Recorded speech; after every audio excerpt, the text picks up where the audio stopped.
positive impacts. But how might your online presence haunt you? What are some things that might come back and you're like, oh man, I really wish I hadn't done that online, or something? Talking bad about somebody. Talking bad about somebody. Yeah, I feel like so-and-so is so fat, and you write this and you really don't think about it, but then you get a lot of angry comments, you feel really hurt, and that person feels hurt, and then a couple of days later someone reposts it saying what a loser you are, and then someone reposts that, and then 2 years later when you're trying to get a job at the Anti-Bullying Institute and someone sees your own history, then yeah, that would be not exactly ideal. So yeah, your online presence, the things that you say online, everything that you post online, you have to ask yourself, am I okay with the world seeing this? And am I okay with this possibly living on for the rest of my life? It's sort of scary to think about when you're just posting on Facebook, but most of the posts that you write are probably okay. You know, I had an awesome time today, I love my friends, whatever. But if you post something that's obviously mean or hurtful, then yeah, that will generally, obviously not a good idea.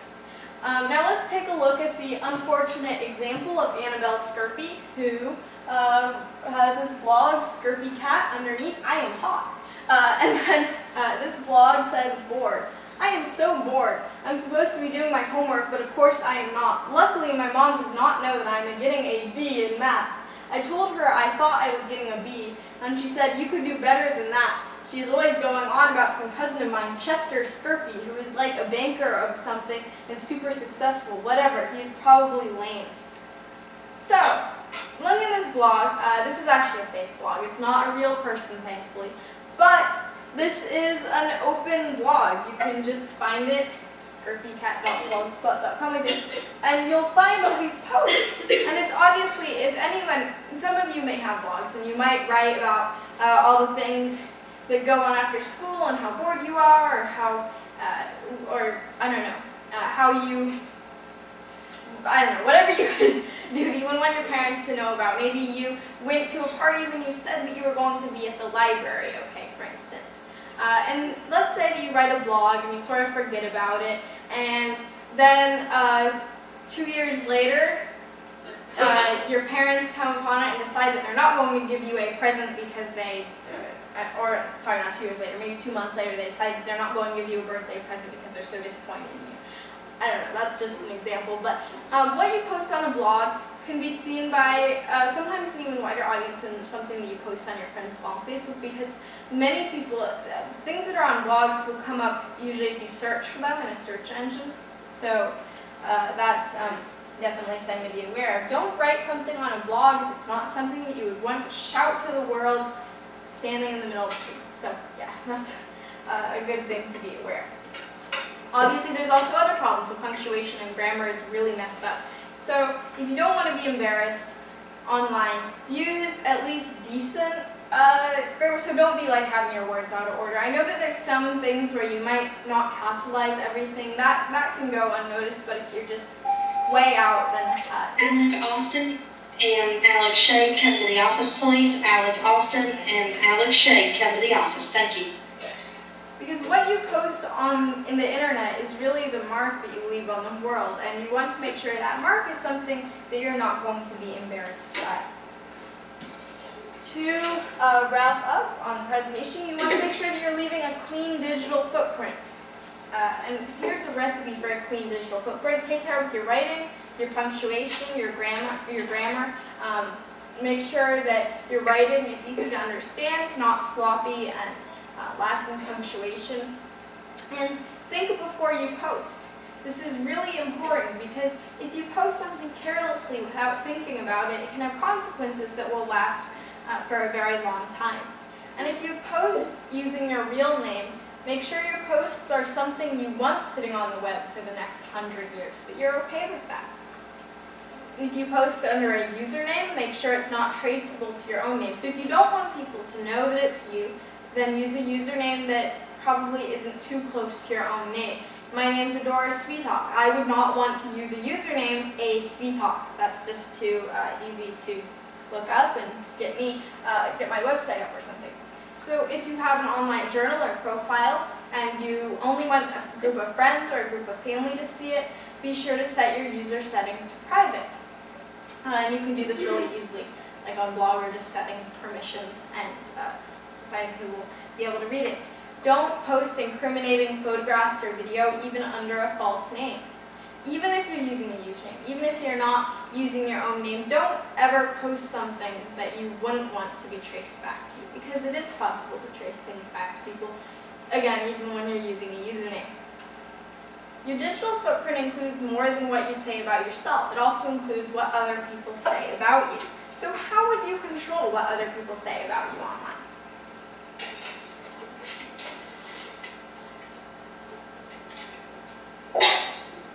Any ideas? How do you control what other people say about you? Your phone? I'm sorry? You ask people not to say something? You ask people not to say something about it. Yeah, you just plainly say, hey, I really don't want you to be talking about me online, especially not in the way that you are, or saying these things. So yeah, usually you can just ask people to stop what they're doing. Otherwise, if someone has just been saying all kinds of nasty things about you, or you really don't like what they're saying about you, even if they're not saying it directly to you, then you can always tell someone, a parent, a teacher, a friend, and get that issue resolved.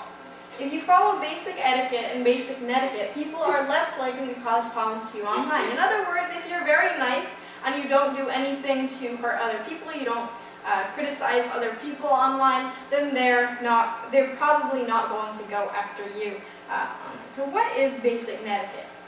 When we use the term netiquette, what does that mean exactly?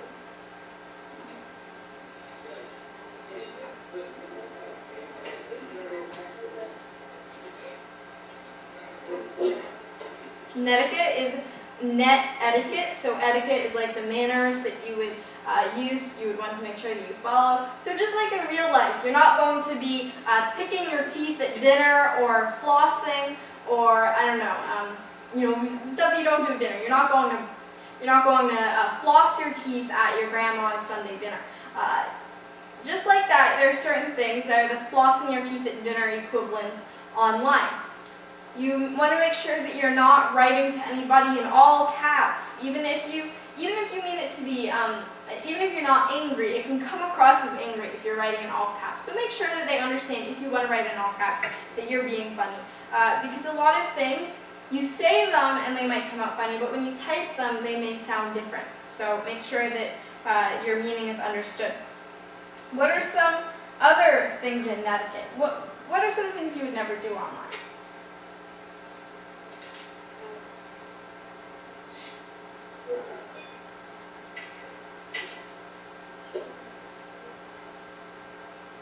Look up bad stuff.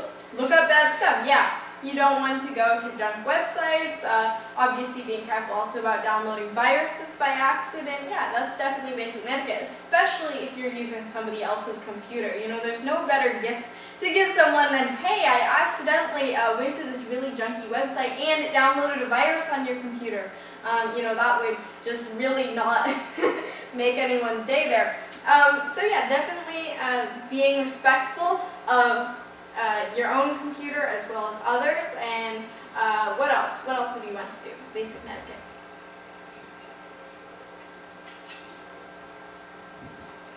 Obviously, you wouldn't want to be saying anyone's fat or anyone's stupid or things like that online. Just as you wouldn't walk up to someone, I'm hoping, and be mean to them in real life, you want to make sure that you don't let that happen on the web. Now, basic etiquette also includes, if someone posts a video and it's just really, you can't stand it, you're not going to go and comment, I hate you, this is the dumbest video ever. That's just, even if the video is just totally, okay. Did anyone watch Friday? Yeah. Okay. Yeah. Did anyone comment on Friday? It was good. Yeah, I think it was pretty funny. You actually commented that it was really good. Okay, I'm impressed by you. If you can't, just as your parents probably told you, if you can't say sign good, don't say anything. Then the same should apply to when you're commenting. Sally Lane, come to the office, please. when you're writing. Okay, you guys definitely have the record for most PA announcements. So basic etiquette. Even if there's a video like Friday, which I think that people have gone way over the line with comments, with nasty comments and stuff. If there's a video that you really can't respect, then again, don't comment on it. If there's something that you think can be improved and you can be respectful with it, you can comment. But just in general, don't say anything online that you wouldn't say to someone's face. If you follow basic rules of etiquette, then, and don't make enemies, other people will improve your digital footprint by talking about how awesome you are, how much they love you, or making positive comments and drawing attention to your online content in a good way. So you can use the web to help create a positive and helpful digital footprint. A good digital footprint can help you in the future. Alright, so I hope that you've enjoyed going to some Hoax websites, talking about being digital citizens, and remembering that what you post on the web has long-lasting consequences, and obviously not to do anything stupid. I think that you all probably know that. It's just talking about some of the more detailed things, like hoax websites, for instance, that might have gone kind of under your radar. So I hope that you have a great day. I can take about 3 questions quickly if you have any questions. Anyone have a question? Okay.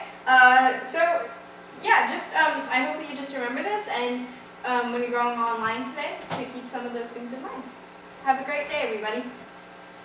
Thank you very much. Thanks. Bye.